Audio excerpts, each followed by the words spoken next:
것처럼 여의도 순복음교회 우리 조영기 목사님께서 별세하셔서 어제 14일 날 했어서 어제 별세 장례를 치렀습니다.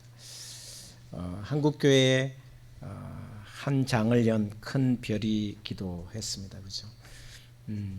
이제 이렇게 보면 1세대 그렇게 목회했던 분들이 한 분, 두 분 이렇게 하나님 부르심을 받고 이렇게 별세하게 되면서 2세대가 이제 목회를 하고 있는데 그만한 영성과 그만한 어떤 깊이가 조금씩 떨어지는 모습을 보면서 한국교회가 다시 한번 우리 장로님 기도처럼 그만한 하나님의 사람, 그만한 영적 깊이가 있는 사람이 빨리 이렇게 다시 나왔으면 좋겠다라는 생각을 하고 교회가 그런 인물을 배출하는 통로가 되어야 되는데 하는 생각을 하면서도 다음 세대가 점점 역할을 잘 못하는 그런 모습에 좀 힘이 빠지기도 합니다.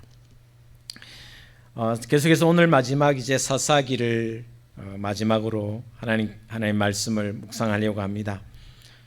사사기의 목적이 뭘까? 여러분 사사기 1장부터 21장까지 모든 사사들의 이야기를 통해서 하나님께서 이 사사기를 통해서 우리에게 주신 메시지가 뭘까? 이 사사들의 여러분 사사라는 것은 판관이라고도 하는데 영어로 이야기하면 메시아라는 뜻입니다. 구원자라는 뜻입니다. 이스라엘이 공공에 처했고 이스라엘이 어려움에 처했을 때 하나님이 한 사람을 세웠는데 그를 메시아라 불렀다. 판관이라 불렀고 구원자라 불렀다. 그런 의미에서 그런데 그 사사들의 행적과 영웅 같은 이야기를 기록한 것이 왜 그랬을까?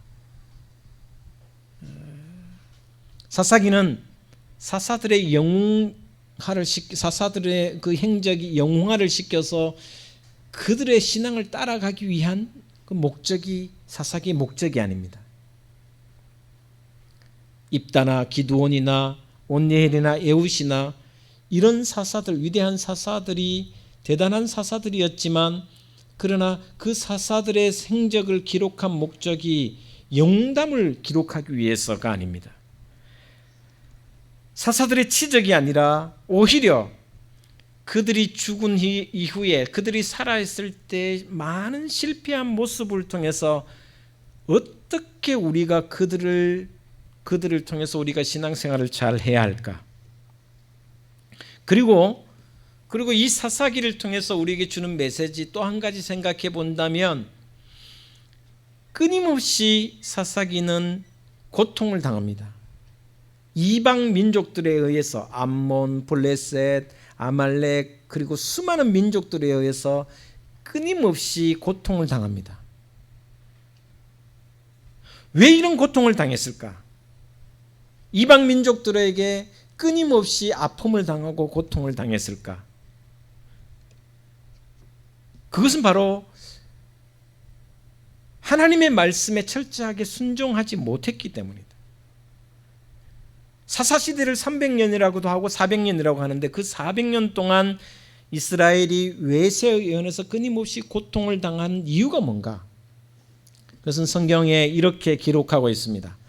사사기 1장으로 다시 돌아가 보면 이스라엘 백성들이 끊임없이 고통을 당한 이유에 대해서 사사기 1장 27절에 원주민들과 원래 가나안 땅에 살았던 이방인들을 완전하게 물리치지 못했기 때문에 하나님께서 모세와 여호수아를 통해서 너희들이 가나안 땅에 들어가면 철저하게 그들을 멸절시키라 그랬습니다. 심지어 소와 양과 가축까지 다 죽이라 그랬습니다. 이유는 오직 하나입니다. 그들이 섬기는 이방신을 너희들이 섬길까 봐. 하나님 외에 다른 신을 섬기는 모습을 보일까 봐. 그래서 1장 27절의 성경을 한번 찾아보시면 이렇게 기록하고 있습니다. 1장 27절 제가 봉독하겠습니다. 므낫세가 베스안과 그의 딸린 마을들의 주민과 다낙과 그에 딸린 마을들의 주민과 돌과 그에 딸린 마을들의 주민과 이블루함과 그에 딸린 마을들의 주민과 무기또와 그에 딸린 마을들의 주민들을 쫓아내지 못하며 가나안 족속이 결심하고 그 땅에 거주하였더니 하나님의 말씀에 순종하지 못했습니다. 가나안 땅에 들어가면 모든 민족을 쫓아내라 그랬습니다. 아니면 죽이라 그랬습니다. 그런데도 쫓아내지 못합니다. 그리고는 오히려 가나안 족속이 결심하고 그 땅에 붙어 있는 거예요. 28절에 이스라엘이 강성한 후에야 가나안 족속에게 노역을 시켰고 다 쫓아내지 아니하였더라. 이들을 남아있는 이 원주민들 이방 족속들을 노예로 삼아서 농사를 짓는 것이나 이런 성을 건축하는 것에 노예로 사용하였다라는 것입니다. 다시 말하면 자기들의 편리함을 이익을 위해서 이스라엘 자기들의 이익을 위해서 하나님 말씀대로 이들을 쫓아내지 못하고 이들을 죽이지 못하고 오히려 그들을 노예로 사용해서 자기들의 이익을 취했다라는 것입니다. 1장 28절에 29절에 에브라임이 게셀에 거주하는 가나안 족속을 쫓아내지 못함에 가나안 족속이 게셀에서 그들 중에 거주하였더라. 30절에 스불론은 기드론 주민과 나할롤 주민을 쫓아내지 못하였으므로 가나안 족속이 그들 중에 거주하면서 노역을 하였더라. 계속해서 나오는 말씀이 그들을 쫓아내지 못하고 그들을 강제 노역시켰고 그들을 통해서 이득을 챙겼더라. 3장 1절에서 6절은 이렇게 이야기합니다. 여호와께서 가나안의 모든 전쟁들을 알지 못한 이스라엘을 시험하려 하시며 이스라엘 자손의 세대 중에 아직 전쟁을 알지 못하는 자들에게 그것을 가르쳐 알게 하려 하사 남겨두신 이방 민족들은 하나님께서 이방 민족을 남겨주셨는 이유가 3절에 보면 블레셋의 5 군주들과 모든 가나안 족속과 시돈 족속과 바알 헤르몬 산에서부터 하맛 입구까지 레바논 산에 거주하는 히 족속이라. 4절에 남겨주신 이 이방 민족들로 이스라엘을 시험하사 여호와께서 모세를 통하여 그들의 조상들에게 이르신 명령들을 순종하는지 알고자 하셨더라. 여러분, 이스라엘 백성이 그들을 쫓아내지 못한 것을 남겨두시면서 하나님이 시험하신 거예요. 그들의 신을 쫓지 않도록, 이방 신을 쫓지 않도록 시험하신 거예요. 그런데 5절에 보면 그러므로 이스라엘 자손은 가나안 족속과 헷 족속과 아모리 족속과 브리스 족속과 히 족속과 여부스 족속 가운데 거주하면서 6절에 그들의 딸들을 맞아 아내로 삼으며 자기 딸들을 그들의 아들들에게 주고 또 그들의 신들을 섬겼더라.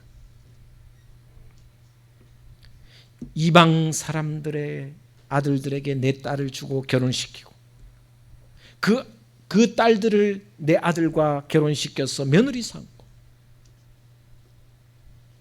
그러니까 온통 이스라엘이 남겨준 하나님이 쫓아내거나 물리치라고 했던 그 족속들을 남겨두면서 그들과 결혼시키고 그들이 가지고 있는 신들을 섬기기 시작하면서 잡탕이 되겠다는 것입니다.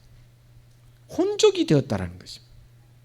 누가 하나님의 백성인지 누가 하나님을 따르는 사람인지 알지 못할 만큼 그들은 이방 신들을 섬기는 그런 족속으로 변해갔다라는 것입니다. 그렇기 때문에 결국은 하나님의 말씀에 순종하지 않았기 때문에 결국 이런 반복적인 고통이 있었고 아픔이 있었고 그 가운데 엄청난 이스라엘 백성들이 고통을 당했고 죽었으며, 물론 하나님께서 그들의 기도를 통해서 구원자를 세워주셨지만 그러나 어쨌든 이스라엘이 이방 족속들을 남겨둠으로 말미암아 생긴 후환이다, 결과다라고 이야기할 수 있습니다.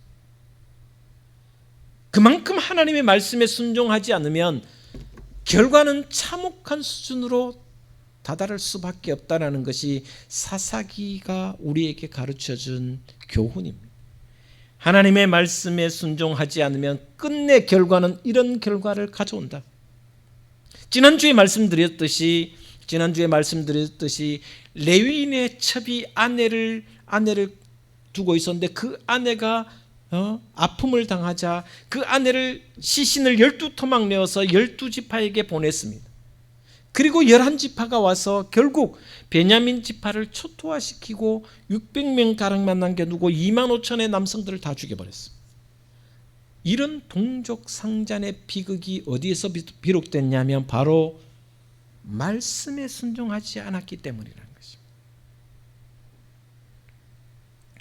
그리고 이 모든 일들을 통해서 사사기를 통해서 우리에게 가르쳐 주시는 내용은 이스라엘의 왕은 오직 하나님밖에 없다는 것입니다. 하나님이 통치하는 하나님의 나라는 가나안이라는 것이, 여러분 우리가 잘 아는 이 가나안 땅이라는 것은 하나님의 통치가 이루어지는 곳이라고 상상할 수 있습니다. 우리가 요단강 건너 가나안 땅에 이른다는 그 말은 그 땅이 하나님 다스리는 땅이라는 것입니다. 그런데 그 가나안 땅에서 하나님의 다스림이 아니라 이방신을 섬기는 이스라엘의 모습 속에서 결국은 참혹한 비극이 일어나기 시작했다는 것을 우리에게 가르쳐 주고 있습니다. 이스라엘 사람들은 끊임없이 우리도 왕을 세워달라고, 이방 나라처럼 왕을 세워달라고, 하나님 없이도 우리가 살 수 있다라는 그런 자신감을 보였습니다. 이 모습 때문에 결국 사사기가 가장 비극적인 모습을 마지막까지 보여줍니다. 오늘 본 말씀은 지난주에 이어서 20장에 베냐민 지파가 초토화되고 난 뒤에 이스라엘 백성이 다시 베델에 모입니다.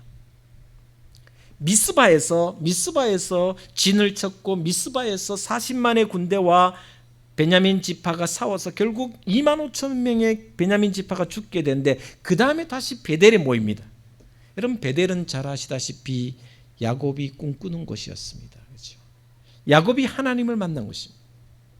하늘 문이 열리고 야곱이 하나님께서 내가 너와 함께 하리라는 그 베델에 모였습니다. 어떻게 보면 이스라엘의 가장 성지 가운데 하나가 베델입니다. 그 베델에 모여서 뭐랄까요? 통회하는 모습입니다. 후회하는 모습이 나옵니다. 우리 오늘 본 말씀 2절 3절을 같이 한번 읽도록 하겠습니다. 같이 한번 봉독하겠습니다. 주신 21장 말씀 2절 3절입니다. 같이 읽겠습니다. 시작. 백성이 베델에 이르러 거기서 저녁까지 하나님 앞에 앉아서 큰 소리로 울며 이르되 이스라엘의 하나님 여호와여 어찌하여 이스라엘에 이런 일이 생겨서 오늘 이스라엘 중에 한 지파가 없어지게 하시나이까 하더니 베델에 모여 아침부터 저녁까지 통곡하며 울었다라고. 여러분 이것은 회개가 아닙니다. 그냥 단순한 후회입니다. 안타까워하는 모습입니다. 지들이 잘못해놓고는 하나님이여 우리가 어찌된 심판인지 이렇게 되었습니까? 이렇게 이야기하고 있습니다. 왜 우리에게 이런 일이 일어났습니까? 라고 이야기하는, 어떻게 보면 참 웃기는 이야기입니다. 지들이 그렇게 해놓고는 하나님 앞에 하나님이여 어찌된 심판인지 왜 이렇게 됐습니까? 라고 묻는 참 어이없는 모습입니다. 그러나 어쨌든 한 지파가 사라질 만큼 큰 동족상잔의 비극을 만들었던 그들이 후회하는 모습입니다. 그러면서 오늘 6절에 이렇게 이야기합니다. 6절 말씀 같이 읽겠습니다. 시작. 이스라엘 자손이 그들의 형제 베냐민을 위하여 뉘우쳐 이르되 오늘 이스라엘 중에 한 지파가 끊어졌도다. 막상 전쟁을 끝내고 보니 베냐민 지파에 대한 응징이 너무너무 했다란, 스스로도 돌아보니 야 우리가 미쳤구나, 우리가 왜 그랬지. 자신들의 과다한 응징, 지나친 행동, 한 지파가 사라질 만큼 과다한 행동을 했다는 것에 있어서 후회하는 모습입니다. 왜 그랬을까요? 여러분 이스라엘 지파들은 온통 사사기의 모습을 보면 너무나도 감정적으로 모든 일을 처리하는 모습입니다. 여러분 사람이 살아가면 화가 날 수가 있습니다. 여러분 분노할 수 있습니다. 그럼 그렇죠? 분노하지 않은 사람이 어디 있겠습니까? 화나지 않는 사람이 어디 있겠습니까? 그런데 그 화를 어떻게 어떻게 조정하고 조절하고 감정을 추스리느냐는 것은 내가 해야 할 몫입니다. 그런데 이스라엘 백성들은 그 감정을 조절하지 못합니다. 흥분한 상태에서 그 감정대로 모든 것을 실천해버리는, 행동으로 옮겨버리는 모습이 이스라엘의 모습이라는 것입니다. 여러분, 레위인은 자기 첩이 죽었다고 12토막을 냈습니다.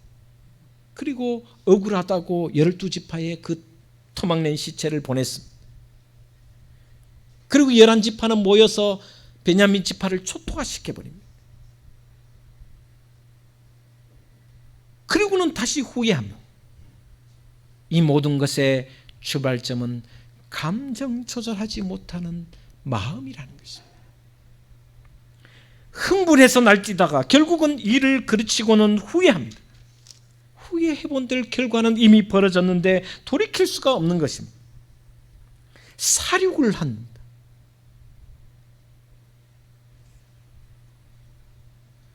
그들의 성지인 베델에 모여 통회하지만 그러나 이미 일은 벌어지고 난 후에라는 것입니다. 감정을 차지할 수 있어야 됩니다. 감정을 내세우다 보면 반드시 실패할 일들이 많아집니다.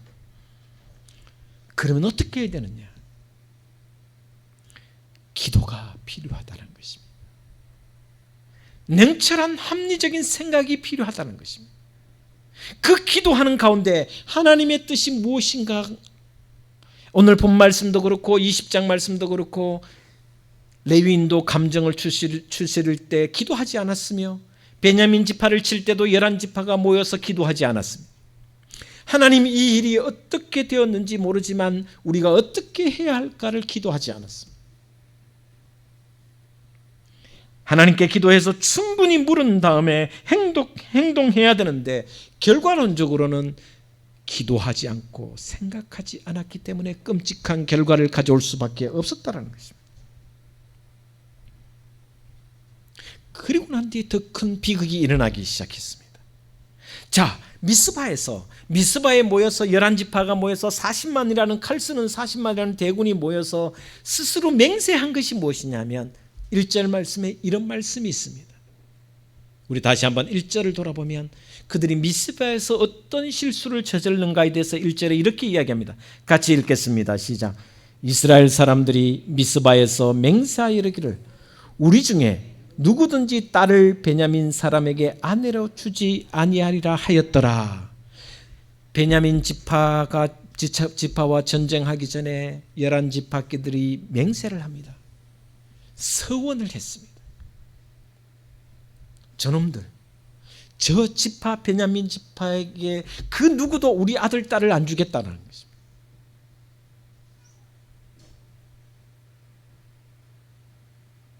겨우 600명밖에 남지 않은 이스라엘의 베냐민 지파에게 그 딸들까지 주지 않으면 그 대는 누가 있습니까?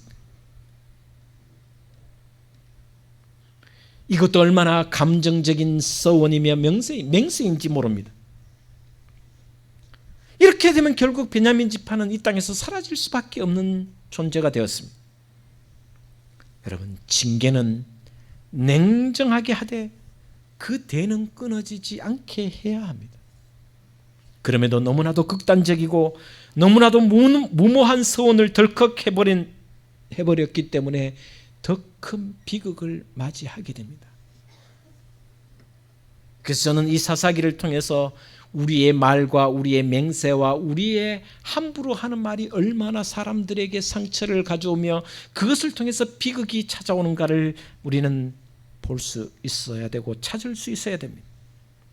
사사기는 어떻게 보면 이스라엘 백성들의 경솔한 말, 맹세, 서원이 결국은 그들에게 불행을 만드는 결과를 초래했다라는 것을 찾아볼 수 있습니다.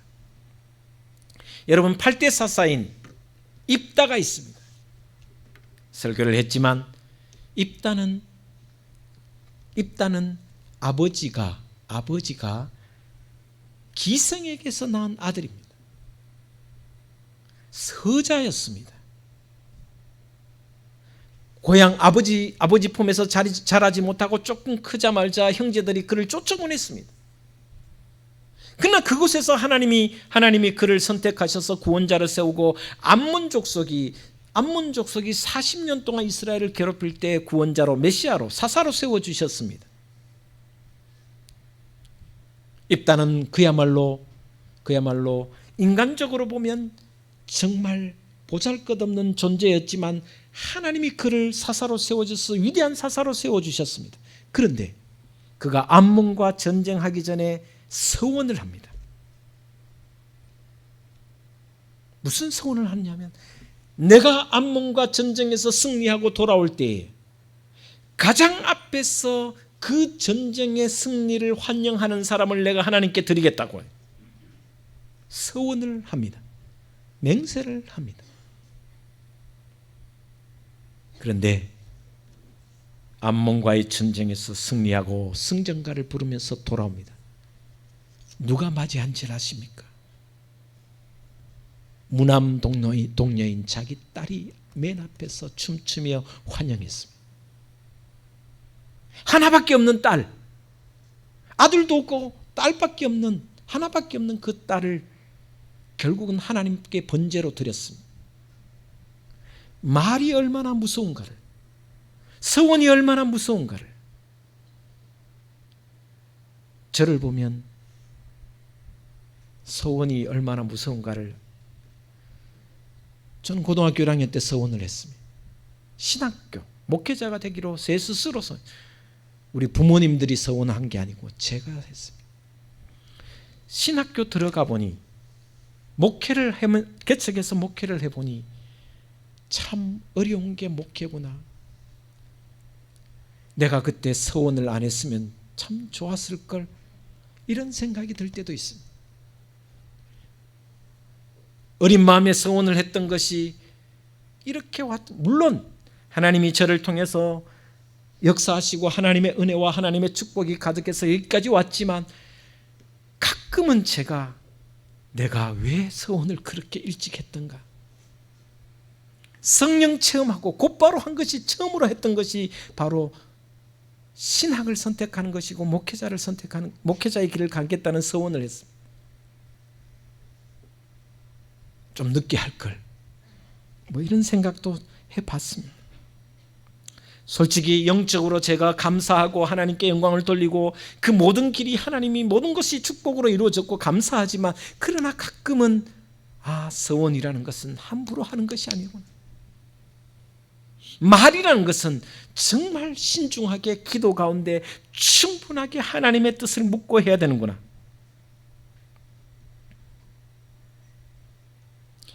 이스라엘 사람들은 11지파가 모여서 베냐민 지파와 싸우기 전에 맹세를 합니다. 우리 중에 누구라도 베냐민 지파에게 우리의 딸들을 주지 말자. 여러분, 600명이 살아남았습니다. 25,000명이 죽었습니다. 그 600명을 통해서 다시 그 지파를 생존을 할 수 있도록, 그리고 종족 전파를 할 수 있도록 할 수 있습니다. 하나님께서 아담을 통해서도 후손을 있게 하셨는데, 아브라함을 통해서도 하셨는데 왜 못하겠습니까? 그런데 우리의 딸들을 주지 않겠다고 맹세했습니다. 희망이 완전히 사라져 버렸습니다. 그리고 난 뒤에 어떻게 했느냐, 그 다음 내용이 오늘 7절부터 이어지는 내용입니다. 이스라엘 11지파가 베냐민 지파에게 딸들을 주지 않겠다고 했는데, 어떻게 베냐민 지파를 다시 종족을 이어가게 했느냐. 오늘 본 말씀 다시 읽겠습니다. 7절입니다. 7절 말씀 같이 읽겠습니다. 21장 7절입니다. 그 남은 자들에게 우리가 어떻게 하면 아내를 얻게 하리요? 우리가 전에 여호와로 맹세하여 우리의 딸을 그들의 아내로 주지 아니하리라 하였도다. 그리고 나오는 내용이 뭐냐면 그 앞의 내용입니다. 5절 제가 읽겠습니다. 5절.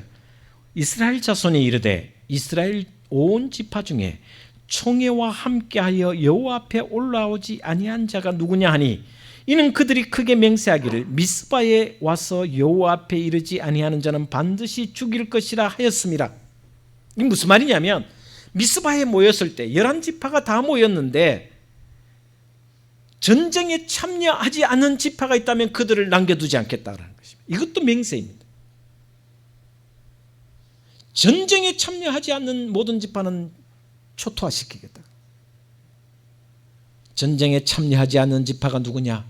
바로 길르앗 야베스, 요단강 동편에 있는 야베스 지파였습니다. 그리고 8절부터 이어지는 내용이 뭐냐? 길르앗 야베스 길르앗 지파에 가서 11지파의 군인들이 가서 그들의 남자들을 그들의 가족들을 초토화시켰습니다. 남자들을 다 죽였습니다. 그리고 그들의 딸들, 길르앗 야베스의 딸들을 데리고 와서 베냐민 지파와 강제로 결혼시켰습니다. 여러분, 얼마나 비극입니까? 말이 얼마나 무서운 힘입니까? 베냐민 지파에게는 우리의 딸들을 주지도 않겠다고 했지만 그 앞에 또 이야기한 게 전쟁에 참여하지 않는 지파는 우리가 초토화시키겠다. 다 죽여버리겠다. 결국 이 말과 이 서원을 통해서 길르앗 야베스 지파도 초토화되며 그들의 딸들은 원하지도 않는 결혼을 베냐민 지파의 남자들과 하게 되는 겁니다. 물론 이 일을 통해서 베냐민 지파가 생육하고 번성하여 다시 지파를 이루었지만, 그러나 이것을 통하여 얼마나 큰 아픔이 길르앗 야베스 지파에게도 있었는지 말로 표현할 수 없는 것입니다.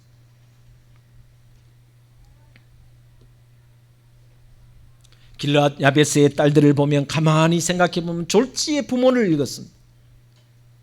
어느 날 갑자기 가족을 잃어버렸습니다. 그리고 내가 생각지도 못하고 내가 뜻하지도 않는 베냐민 지파의 남자들과 결혼을 하게 되었습니다.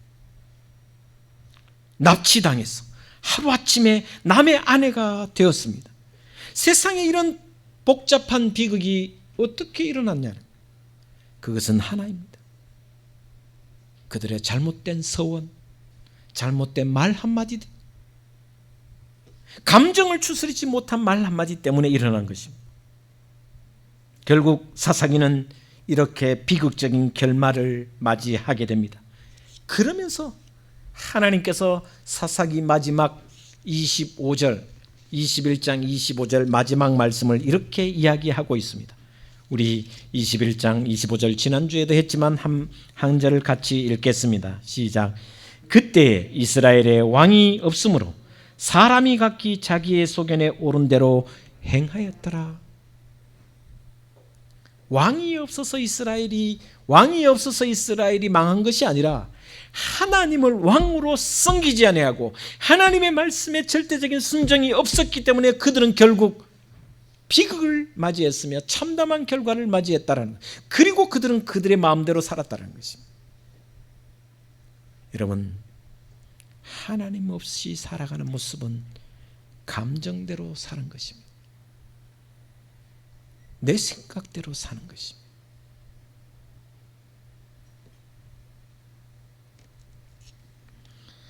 이스라엘이 왕이신 하나님의 통치를 받지 않고 자기 고집대로 삶으로 엉망이 되었고 모든 것이 무너져 버렸습니다. 이것이 사사기의 결론입니다. 이스라엘의 영원한 왕은 하나님이십니다. 저와 여러분의 모든 삶의 왕도 하나님이신 줄 믿으시기를 바랍니다. 그리하니 말씀에 순종하십시오. 어떤 일이 일어날 때 감정에 휩쓸리지 마십시오. 분노는 하되 해가 지기 전까지 그 분노를 멈추어 주십시오. 그리고 헛된 맹세, 말을 통한 실수를 하지 마십시오.